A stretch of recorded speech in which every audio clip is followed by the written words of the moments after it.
ನಾಮಸ್ಮರಣೆಯಿಂದ ಸಕಲ ಪಾಪಹರ ರಾಮ ರಾಮ ಎನ್ನಿರೋ. ಶ್ರೀರಾಮ್ ಜೈ ರಾಮ್ ಜೈ ಜೈ ರಾಮ್. ಅಯೋಧ್ಯೆಯಲ್ಲಿ ಶ್ರೀರಾಮ ಪಟ್ಟಾಭಿಷೇಕ 21 ದಿನಗಳ ಕಥಾಭಾಗದಲ್ಲಿ 19ನೆಯ ದಿವಸದ ಕಥಾಭಾಗಕ್ಕೆ PhD by DG ಯೂಟ್ಯೂಬ್ ಚಾನಲ್ನ ಎಲ್ಲ ವೀಕ್ಷಕರಿಗೂ ಸ್ವಾಗತ ಸುಸ್ವಾಗತ. ಇಂದು ನಾವು ಶ್ರೀರಾಮನ ಕಥೆಯನ್ನು ಕೇಳಿದರೆ ಮುಂದೆ ಶ್ರೀರಾಮನು ಕೂಡ ನಮ್ಮ ಕಥೆಯನ್ನು ಕೇಳುತ್ತಾನೆ. ಜೈ ಶ್ರೀರಾಮ್. ವೀಕ್ಷಕರೇ, ಆಂಜನೇಯನು ಜಾಂಬವಂತನ ಒಂದು ಧೈರ್ಯದಿಂದ ಆಂಜನೇಯನು ಲಂಕಾಪಟ್ಟಣಕ್ಕೆ ಹಾರಿ ಬಂದಿದ್ದಾನೆ. ಲಂಕಾಪಟ್ಟಣಕ್ಕೆ ಇಳಿದಿದ್ದಾನೆ. ಮಹಾದ್ವಾರದ ಬಳಿಯಲ್ಲಿ ಭಯಂಕರವಾದ ಒಬ್ಬಳು ರಾಕ್ಷಸಿ ನಿಂತಿದ್ದಾಳೆ. ಆಕೆಯ ಹೆಸರು ಲಂಕಿಣಿ. ಆಕೆಯು ಆಂಜನೇಯನನ್ನು ಒಳಗೆ ಬಿಡುವುದಿಲ್ಲ. ಏಕೆಂದರೆ ಸಂಪೂರ್ಣ ಲಂಕೆಯ ರಕ್ಷಣೆ ಅವಳದಾಗಿರುತ್ತದೆ. ಆಗ ಆಂಜನೇಯನು ಅವಳಷ್ಟೇ ದೊಡ್ಡದಾಗಿ ಬೆಳೆದು ತನ್ನ ಗದೆಯಿಂದ ಆಕೆಯ ತಲೆಗೆ ಒಂದು ಪೆಟ್ಟನ್ನು ಕೊಡಲಾಗಿ ಆನಂತರ ಆಕೆಗೆ ನೆನಪಾಗುತ್ತದೆ ಲಂಕೆಯ ಅವನತಿ ಇನ್ನು ಮುಂದೆ ಪ್ರಾರಂಭವಾಗುತ್ತದೆಂದು. ಏಕೆಂದರೆ ಅವಳಿಗೆ ಆ ರೀತಿಯ ಒಂದು ಶಾಪವಿರುತ್ತದೆ. ಅದನಂತರ ಆಂಜನೇಯನನ್ನು ಒಳಗೆ ಹೋಗಲು ಲಂಕಿಣಿಯು ಬಿಡುತ್ತಾಳೆ. ಒಳಗೆ ಹೋದಂತಹ ಆಂಜನೇಯನು ಮಹಾದ್ವಾರದ ಮೂಲಕ ಲಂಕಾಪಟ್ಟಣವನ್ನು ಆಂಜನೇಯನು ಪ್ರವೇಶ ಮಾಡಿದ್ದಾನೆ. ಎಲ್ಲಿ ಹುಡುಕುವುದು ಸೀತಾಮಾತೆಯನ್ನು ಆಂಜನೇಯನು ಒಮ್ಮೆಯೂ ಕೂಡ ನೋಡಿಲ್ಲ. ಆದರೂ ಹುಡುಕಾಟ ಮಾಡಬೇಕಾದಂತಹ ಒಂದು ಪರಿಸ್ಥಿತಿ ಇದೆ. ಲಂಕಾಪಟ್ಟಣದಲ್ಲಿ ಹಗಲು ರಾತ್ರಿ ಎನ್ನದೆ ಮನೆಯಲ್ಲೂ ಕೂಡ ಹುಡುಕಾಟ ಪ್ರಾರಂಭಿಸಿದ್ದಾನೆ ಆಂಜನೇಯ. ಆದರೆ ಎಲ್ಲಿಯೂ ಕೂಡ ಸೀತಾಮಾತೆಯ ಸುಳಿವು ಸಿಗುತ್ತಿಲ್ಲ ಆಂಜನೇಯನಿಗೆ. ಕೊನೆಗೆ ರಾವಣನ ಅಂತಃಪುರಕ್ಕೂ ಕೂಡ ಹೋಗಿ ಅಲ್ಲಿಯೂ ಕೂಡ ಅನೇಕ ಸ್ತ್ರೀಯರಿರುತ್ತಾರೆ. ಆದರೆ ಸೀತಾಮಾತೆಯ ಬಗ್ಗೆ ಇದ್ದಂತಹ ಒಂದು ಗೌರವ ಭಾವನೆಯಿಂದ ಆ ಒಂದು ದೃಷ್ಟಿಯಲ್ಲೇ ಅಲ್ಲಿರತಕ್ಕಂತಹ ಸ್ತ್ರೀಯರನ್ನು ನೋಡುತ್ತಿರುತ್ತಾನೆ ಆಂಜನೇಯ. ಆದರೆ ಅಲ್ಲಿರುವವರು ಯಾರೂ ಕೂಡ ಸೀತಾಮಾತೆಯ ರೀತಿ ಕಾಣುವುದಿಲ್ಲ ಆಂಜನೇಯನಿಗೆ. ಹೀಗಾಗಿ ನಗರವನ್ನೆಲ್ಲ ಹುಡುಕಾಟ ಮಾಡಿ ಎಲ್ಲೂ ಸಿಗದಿದ್ದಾಗ ಕೊನೆಗೆ ಅಶೋಕವನಕ್ಕೆ ಬರುತ್ತಾನೆ ಆಂಜನೇಯ. ಅಶೋಕವನಕ್ಕೆ ಬಂದು ಒಂದು ಮರದ ಮೇಲೆ ಕುಳಿತಿರುತ್ತಾನೆ ಆಂಜನೇಯ. ಹಾಗೆ ಕುಳಿತಿದ್ದಾಗ ಮತ್ತೊಂದು ಮರದ ಕೆಳಗೆ ಒಬ್ಬ ಸ್ತ್ರೀ ಕುಳಿತಿದ್ದಾಳೆ ದುಃಖದಿಂದ. ಆಗ ಅಲ್ಲಿಗೆ ಒಬ್ಬ ರಾಕ್ಷಸ ಸ್ವರೂಪನಾದಂತಹ ರಾಜ ಬರುತ್ತಾನೆ. ಬಂದವನು ಆ ಸ್ತ್ರೀಯನ್ನು ಉದ್ದೇಶಿಸಿ, ಸೀತಾ, ನೀನು ನನಗೆ ಒಲೆಯುವವರೆಗೂ ನಾನು ನಿನ್ನನ್ನು ಮುಟ್ಟುವುದಿಲ್ಲ. ಎಷ್ಟು ವರ್ಷಗಳಾದರೂ ಸರಿ ನಾನು ಅದಕ್ಕಾಗಿ ಕಾಯುತ್ತೇನೆ ಎಂದು ಹೇಳಿ ಹೊರಟು ಹೋಗುತ್ತಾನೆ. ಇದನ್ನು ಕೇಳಿಸಿಕೊಂಡಂತಹ ಆಂಜನೇಯನಿಗೆ ದೃಢವಾಗುತ್ತದೆ ಆತನೇ ರಾವಣ, ಆ ತಾಯಿಯೇ ಸೀತಾಮಾತೆ ಎಂದು. ಆಗ ಸೀತಾಮಾತೆಯ ಬಳಿಗೆ ಆಂಜನೇಯನು ಬಂದು ವಿಚಾರವನ್ನು ಹೇಳಲು ಪ್ರಾರಂಭಿಸುತ್ತಾನೆ. ಆದರೆ ಸೀತಾಮಾತೆ ಇದೂ ಕೂಡ ರಾವಣನ ಮಾಯೆ ಇರಬಹುದು ಎಂದು ನಂಬುವುದಿಲ್ಲ.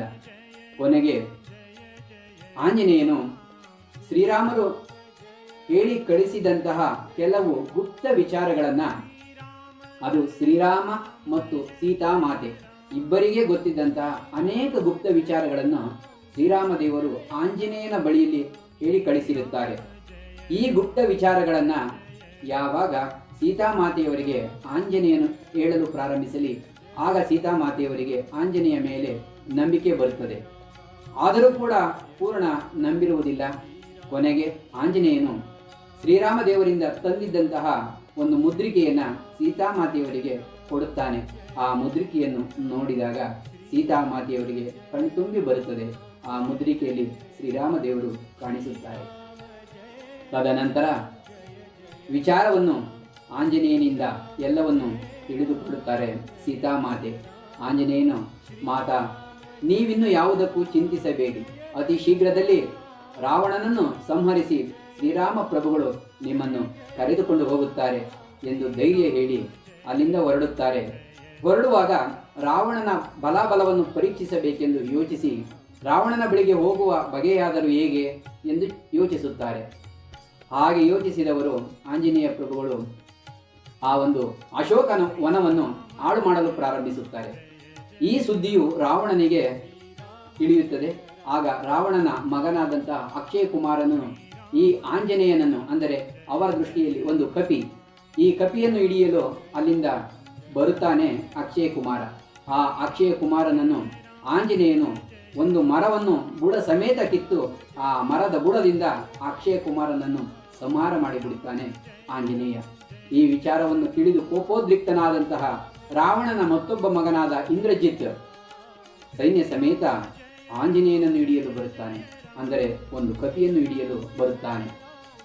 ಆದರೂ ಕೂಡ ಅವನಿಂದ ಸಾಧ್ಯವಾಗುವುದಿಲ್ಲ ಆಂಜನೇಯನನ್ನು ಹಿಡಿಯಲು. ಕೊನೆಗೆ ಬ್ರಹ್ಮಾಸ್ತ್ರವನ್ನು ಪ್ರಯೋಗಿಸಬೇಕಾಗುತ್ತದೆ. ಬ್ರಹ್ಮಾಸ್ತ್ರಕ್ಕೆ ಗೌರವ ಕೊಟ್ಟಂತಹ ಆಂಜನೇಯ ಸ್ವಾಮಿಯವರು ಮೌನವಾಗುತ್ತಾರೆ. ಆಂಜನೇಯನನ್ನು ಹಿಡಿದುಕೊಂಡು ರಾವಣನ ಆಸ್ಥಾನಕ್ಕೆ ಕರೆದುಕೊಂಡು ಹೋಗುತ್ತಾನೆ ಇಂದ್ರಜಿತ್. ಆಂಜನೇಯನನ್ನು ನೋಡಿದಂತಹ ರಾವಣನು ಒಂದು ಕಪಿ ಇಷ್ಟೆಲ್ಲ ಮಾಡಿತಾ ಎಂದು ಅವಹೇಳನ ಮಾಡುತ್ತಿರುತ್ತಾನೆ ರಾವಣ. ಆಗ ಆಂಜನೇಯನು ಅನೇಕ ರೀತಿಯಲ್ಲಿ ರಾವಣನಿಗೆ ಬುದ್ಧಿವಾದ ಹೇಳುತ್ತಾನೆ. ಆದರೆ ಒಂದು ಕಪಿಯಿಂದ ನಾನು ಬುದ್ಧಿ ಹೇಳಿಸಿಕೊಳ್ಳಬೇಕಾಗಿಲ್ಲ ಎಂದು ಹೇಳುತ್ತಾ ಆ ಒಂದು ಕಪಿಯ ಬಾಲಕ್ಕೆ ಬಟ್ಟೆ ಸುತ್ತಿ ಬೆಂಕಿ ಹಚ್ಚಿ ಎಂದು ರಾವಣನು ಹೇಳುತ್ತಾನೆ. ಅದರಂತೆ ಆಂಜನೇಯನ ಬಾಲಕ್ಕೆ ಬಟ್ಟೆಯನ್ನು ಸುತ್ತಲು ಪ್ರಾರಂಭಿಸುತ್ತಾರೆ. ಬಟ್ಟೆ ಸುತ್ತಿದಂತೆಲ್ಲ ಆಂಜನೇಯ ತನ್ನ ಬಾಲವನ್ನು ಉದ್ದ ಮಾಡುತ್ತಾ ಹೋಗುತ್ತಾನೆ. ಎಷ್ಟು ಬಟ್ಟೆ ತಂದರೂ ಕೂಡ ಸಾಲದಷ್ಟು ಆಂಜನೇಯ ತನ್ನ ಬಾಲವನ್ನು ಬೆಳೆಸುತ್ತಾನೆ. ಆ ನಂತರ ಬಟ್ಟೆಯನ್ನು ಸುತ್ತಿ ಬೆಂಕಿಯನ್ನು ಹಚ್ಚುತ್ತಾರೆ ಆಂಜನೇಯನ ಬಾಲಕ್ಕೆ. ಆಗ ಆಂಜನೇಯನು ಇದೇ ಸೂಕ್ತವಾದ ಸಮಯವೆಂದು ಚಂಗನೆ ಅಲ್ಲಿಂದ ನೆಗೆದು ಪಟ್ಟಣಕ್ಕೆಲ್ಲ ಬೆಂಕಿ ಇಡಲು ಪ್ರಾರಂಭ ಮಾಡುತ್ತಾನೆ. ಇಡೀ ಲಂಕಾಪಟ್ಟಣಕ್ಕೆ ಬೆಂಕಿ ಇಡುತ್ತಾನೆ. ಲಂಕಾಪಟ್ಟಣವೇ ಬೆಂಕಿಯಿಂದ ದಗದಗಿಸುತ್ತಿದೆ.